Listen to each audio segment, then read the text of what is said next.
Olá, amores de Elisa, a graça e a paz do nosso Senhor Jesus Cristo para o seu coração. E hoje, uma palavra de exortação para mim e para você, né? Para nos puxar a orelha mesmo, para edificar aquelas áreas nossas que às vezes está adormecida, ou ali paradinha, que não desenvolve, que às vezes a gente não muda, né? E tem algumas coisinhas, porque afinal de contas somos imperfeitos, né? Tem algumas coisas que a gente agrada a Deus e tem outras coisas que infelizmente não. Então nós temos sempre que ficar atentos a isso. E hoje eu trago para você uma palavra aqui em Marcos capítulo 11, versículo 13. Depois você lê todinha, ok? Depois você lê o capítulo 11 todinho. Eu vou ler somente o 13 para a gente falar a respeito disso. A figueira seca, a purificação do templo. E, vendo de longe uma figueira que tinha folhas, foi ver se nela acharia alguma coisa, e chegando a ela, não achou senão folhas, porque não era tempo de figos. E Jesus falando disse à figueira: nunca mais coma alguém fruto de ti. E os seus discípulos ouviram isto. Gente, analisando esse trecho, a gente se remete em alguma área da gente que a gente vive de aparências. Ou a gente remete a alguma área de pessoas, né, que caminham com a gente, que são cristãos também, que se dizem cristãos. E que em alguma área da vida deles também não evolui, não amadurece, não desenvolve, vive ali de aparências. Mas nós temos situações também que são mais pesadas de cristãos que se dizem, melhor, de crentes que se dizem cristãos. Essa é a frase. De crentes que se dizem cristãos. Porque crente até o diabo é, né? Mas no sentido assim, de viver de aparências. Então, esse versículo, ele me remete a uma circunstância de comportamento de pessoas que não são cristãos. E que acham que são. São crentes e que vivem aí de aparência. São aqueles que envergonham a classe. E eu não estou falando aí de evangélicos, de espíritas, de católicos. Não estou falando de religião. Eu estou falando de uma maneira geral de crentes diante de Deus que se acham cristãos. Eu não estou falando de religião, né? Então, pessoas que vivem de aparência. São aquelas pessoas que estudaram a palavra, que frequentaram a igreja por muito tempo, que aprenderam os 10 mandamentos, que aprenderam, que leram a Bíblia, que estudaram, que às vezes fizeram até teologia, curso de teologia, né? Que se aprofundaram, que, né, foram aí evoluindo. Quer dizer, são conscientes, não são mais, né, pessoas que não sabem, que não conhecem, que não sabem distinguir, né, o que é ser cristão e ser crente, que não sabem distinguir o lado bom do lado ruim, né, daquilo que desagrada a Deus, daquilo, né, que agrada a Deus. Então são pessoas conscientes, bem formadas, bem instruídas. Então é dessas pessoas que eu estou falando. Que tem uma postura como a figueira. Você olha assim, nossa, né, e enche os olhos, né? Mas aí você vai conviver com a pessoa e você começa a se decepcionar por causa dos comportamentos que ela tem. E muitas vezes comportamentos anticristãos.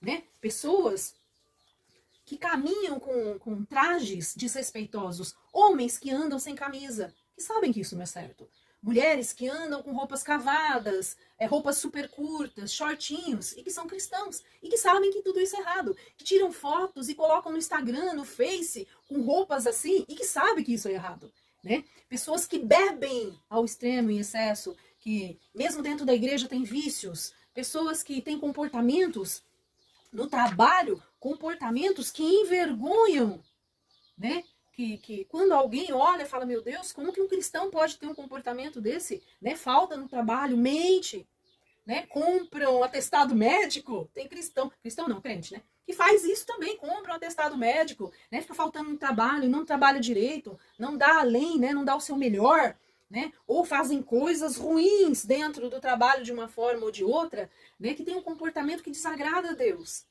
né? Um comportamento que não é conivente a um cristão, né? E vai humilhando mesmo a classe, e que pregam palavras erradas, cristãos, né? Crentes que se dizem cristãos, e que pregam a palavra errada sem discernimento nenhum, e encaminham pessoas, né, à ignorância, né? A palavras mal direcionadas, palavras erradas, pregações confusas, né? Tem isso também dentro da igreja. Às vezes diáconos, igrejas que têm diáconos, que têm presbíteros, que têm pastores, e assim por diante, né? Classificações de lideranças que envergonham o meio cristão. Comportamentos de má fé, né? Sem discernimento do Espírito Santo, achômetros, pregações de achômetros, né? Então tudo isso vai denegrindo a imagem do cristão, né? E um cristão verdadeiro, autêntico cristão, que é aquelas virgens prudentes com a candeia cheia mesmo, não a candeia pela metade, né? A candeia cheia mesmo, né? Como as virgens prudentes, são pessoas que têm uma postura diferente da sociedade, não são perfeitos. Não estou falando de perfeição, mas eu estou falando de comportamentos, de hábitos, de atitudes, de mudança, de amadurecimento cristão, né?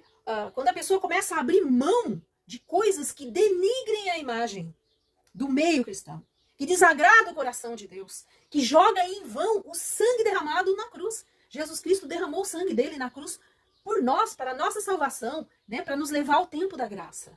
Né? Então exige-se aí um compromisso, uma gratidão.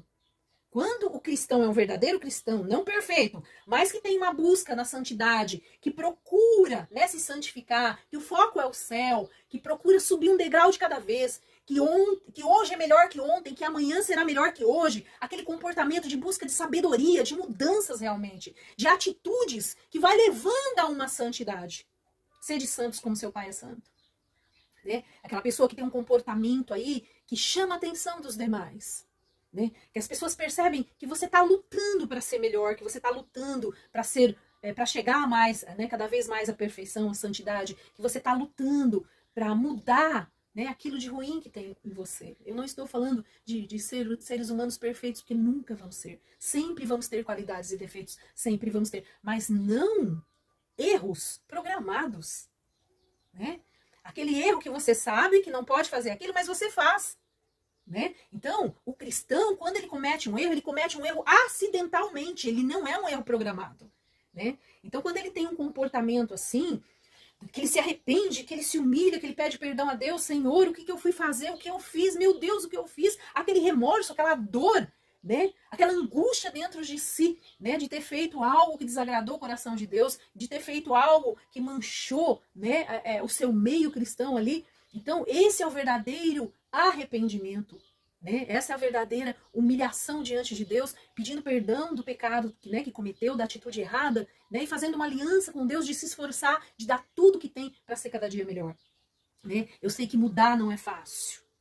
Ser cristão não é fácil, ser crente é, mas ser cristão não é fácil, não é fácil para ninguém, né? Exige uma postura, um comportamento com diferencial. E não é fácil. Há um tempo de jejum pessoal, um tempo de muita oração, de muita dedicação, um tempo de vigiar e orar. E você vê que vigiar vem antes de orar, né? Porque vigiar é muito importante, vigiar o nosso comportamento, vigiar a nossa postura diante da sociedade, diante da igreja, diante da esposa, do esposo, dos filhos, diante do patrão dentro do seu trabalho, diante da sociedade da cidade que você mora, né? Aquela preocupação com a postura dentro do supermercado. Tem gente que é de um jeito dentro da igreja e fora é totalmente o contrário. Nas redes sociais até envergonham, né? Então a gente tem que tomar muito cuidado, porque quem vai te dar o aval é Deus.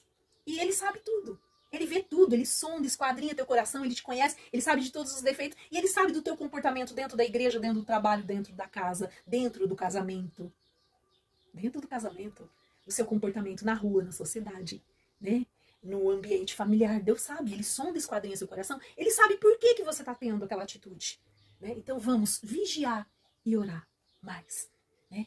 E não fazer parte desse trecho da figueira, não ser mais uma figueira no mundo cristão, que não dê frutos. Vamos frutificar. Precisamos frutificar. Compartilhe essa mensagem com quem precisa também. Desse puxãozinho de orelha como nós precisamos. De uma mudança, de um crescimento. Ok? Faça esse carinho. Porque isso também salva vidas, edifica pessoas, transforma. Ok? Beijo, beijo, beijo no vosso coração. E até o próximo vídeo em mais um momento com Elis, eu, você e papai.